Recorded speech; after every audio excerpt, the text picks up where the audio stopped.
What your vacuum is actually doing to the air your pets breathe every single day will make you never look at cleaning the same way again. Toxins you can't see spreading through rooms you just cleaned. Chemicals so deeply embedded in your carpet that vacuuming doesn't remove them, it launches them into the air your dog is breathing right now. You just finished vacuuming the living room. Your dog walks back in and lies down on the freshly cleaned carpet. But here's what just happened. Flame retardants from your couch just became airborne.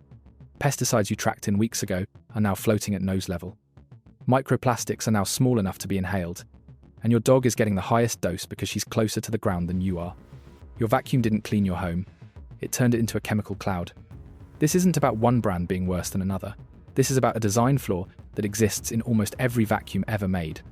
A flaw the industry will never tell you about because the moment you understand what's really happening, everything changes. In the next 15 minutes, I'm going to walk you through every hidden toxin your vacuum releases and how they're entering your pet's body. Because right now, your dog is lying on that carpet and she has no idea what she's breathing. Let's start with what's actually in your carpet right now. You vacuum because you see dirt, hair, and crumbs. But what you don't see is the layer of chemical residue that's built up over months or years. Flame retardants from your couch cushions, pesticides tracked in from your yard, phthalates from vinyl flooring or plastic toys, PFAs from stain-resistant treatments on rugs and furniture, heavy metals from outdoor soil, microplastics from synthetic carpets breaking down. These chemicals don't just sit on the surface. They bind to dust particles. They cling to pet dander. They mix with the oils from your dog's paws. And when your vacuum pulls air through the carpet, it doesn't just lift visible debris, it lifts all of this. Most vacuums don't have the filtration power to trap particles that small. So instead of removing them, the vacuum sucks them up, pulls them through the motor and filter, and then blows a percentage of them back out into the air as exhaust. In other words, you're not cleaning your home, you're aerosolizing it. And your pets are closer to the ground than you are. They're breathing this air at full concentration. They're licking their paws. They're grooming their fur. Every toxin that lands on them is going directly into their system. Let's talk about flame retardants first. These chemicals are in almost every piece of upholstered furniture made in the last 20 years. Couches, chairs, pet beds, carpet padding. They're required by law in many states, which means they're everywhere. The problem is, flame retardants don't stay in the foam. They're not chemically bound to the material. They migrate. They leak out as dust. And once they're in your carpet, they become part of the dust load your vacuum is supposed to handle. But here's what makes this dangerous for pets. Flame retardants are endocrine disruptors. That means they interfere with hormone production. In cats especially, they've been linked to hyperthyroidism. That's a condition where the thyroid gland produces too much hormone, leading to weight loss, hyperactivity, vomiting, and eventually organ failure. Studies have found that cats with hyperthyroidism have significantly higher levels of flame retardants in their blood. And one of the main exposure routes is dust. They groom themselves constantly. Every time they lick their fur, they're ingesting whatever's landed on it. Next, let's talk about pesticides. You might think you don't use pesticides indoors, so this doesn't apply to you. But unless you never go outside, pesticides are already in your home. They're on the bottom of your shoes. They're in the soil you tracked in from your garden. If you've ever had your lawn treated, or if you live near farmland, those chemicals are coming inside with you every single day. Organophosphates, pyrethroids, and neonicotinoids. These are common lawn and garden pesticides, and they don't break down quickly indoors. They can stay active in carpet dust for months. And because they're designed to kill insects by attacking their nervous systems, they can do the same thing to pets in high enough concentrations. Dogs and cats are more vulnerable than humans because of their size and behavior. A small dog weighs 15 pounds. A cat weighs 10. The same dose that would barely register in an adult human can cause tremors, seizures, or respiratory distress in a pet. And vacuuming makes it worse.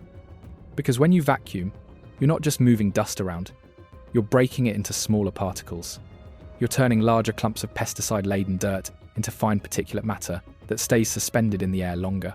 Your pets are breathing it in, they're absorbing it through their skin, and because they're low to the ground, they're getting a higher dose than you are. Phthalates are plasticizers. They make plastic soft and flexible. They're in vinyl flooring, shower curtains, food packaging, toys, and hundreds of other household items. And just like flame retardants, they don't stay put. They off-gas. They turn into dust. They end up on your carpet. Here's why that matters for your pets. Phthalates are reproductive toxins. In animal studies, they've been shown to cause birth defects, reduce sperm counts, and hormonal imbalances. In pets, long-term exposure has been linked to liver and kidney damage. The The scary part is that phthalates are almost impossible to avoid. They're not listed on product labels. You can't smell them. You can't see them. But if you have vinyl flooring or plastic pet toys, they're in your home. And every time you vacuum, you're pulling them out of the carpet and redistributing them into the air. Your dog chews on a toy that's been sitting on the floor. That toy is covered in phthalate dust. Your cat grooms herself after lying on the carpet. She's ingesting phthalates with every lick. And because pets groom themselves multiple times a day, the exposure is constant. PFAs are called forever chemicals because they don't break down. They accumulate in the body. They accumulate in the environment. And they're in almost every home because they're used in stain-resistant treatments for carpets, rugs, and furniture. If you've ever spilled something on your couch and watched it bead up instead of soaking in, that's PFAs. If your carpet is marketed as stain-proof or water-resistant, that's PFAs. The problem is, those chemicals wear off over time. They turn into dust, and once they're in dust form, they behave exactly like every other toxin we've talked about. Your vacuum picks them up. Your vacuum can't filter them completely. And they end up back in the air. PFAs have been linked to cancer, liver damage, immune system suppression, and thyroid disease. In pets, the research is still catching up. But early studies show that dogs with high PFAS exposure have elevated liver enzymes and weakened immune responses. Cats are likely even more vulnerable because of their grooming behavior. You can't remove PFAs from your home by vacuuming more. If anything, vacuuming more just gives you more opportunities to spread them around. The chemicals are already in your carpet fibers. Every pass you make with a vacuum releases a little more into the air. You probably don't think of your yard as a source of toxins. But depending on where you live, the soil outside your home could contain lead, arsenic, cadmium, or mercury. These heavy metals come from old paint, industrial pollution, contaminated groundwater, and even treated lumber.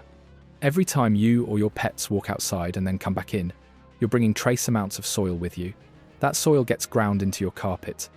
And when you vacuum, those metal particles get pulled into the air along with everything else.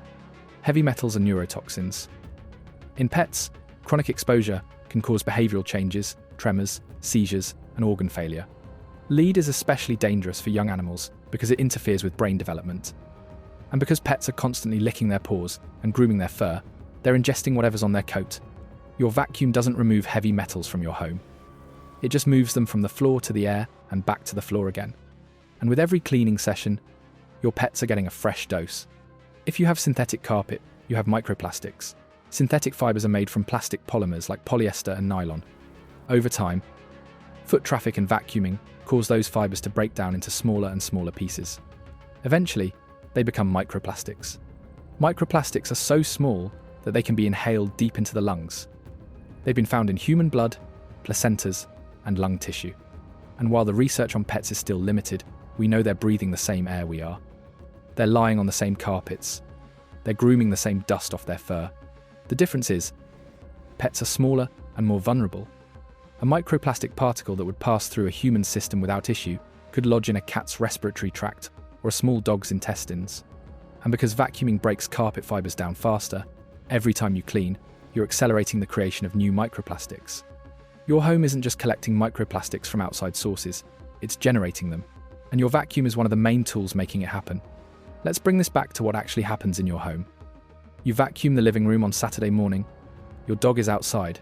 You finish, put the vacuum away, and let your dog back in. She walks across the freshly vacuumed carpet, lies down, and starts grooming her paws. In that moment, she's being exposed to everything. Your vacuum just stirred up. Flame retardants that landed on her fur. Pesticides she's licking off her paws. Phthalates she's inhaling with every breath. PFAs that are settling into her coat. Heavy metals that are now on her tongue.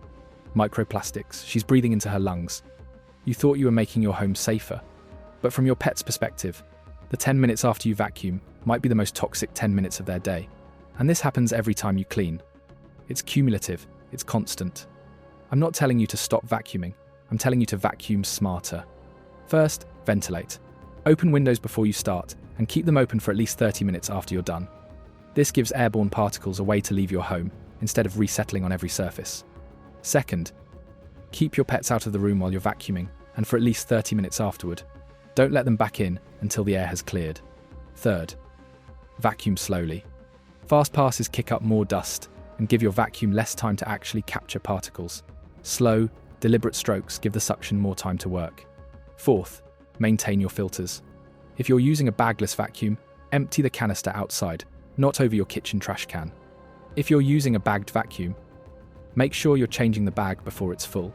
A clogged filter or overfilled bag reduces suction and increases the amount of dust that escapes back into the air. Fifth, consider upgrading to a vacuum with true HEPA filtration. Not HEPA-like or HEPA-style. True HEPA. That means it's certified to capture 99.97% of particles down to 0.3 microns. It's not perfect, but it's significantly better than standard filtration. Sixth, wipe down surfaces after vacuuming. Use a damp cloth on furniture, windowsills, and baseboards to capture particles that have resettled. This keeps them from becoming airborne again the next time someone walks by.